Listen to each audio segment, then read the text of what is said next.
สาย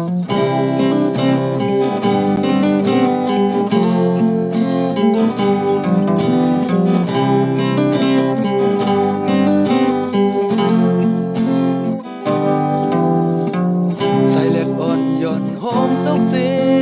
เงาเลื่อนออกมา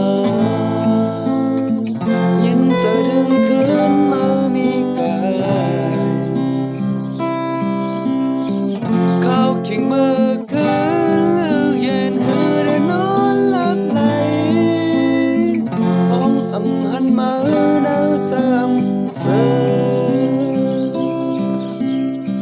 เดินละวันหนุ่ยจอยหมกมันเฮาหูจอมกลางใจ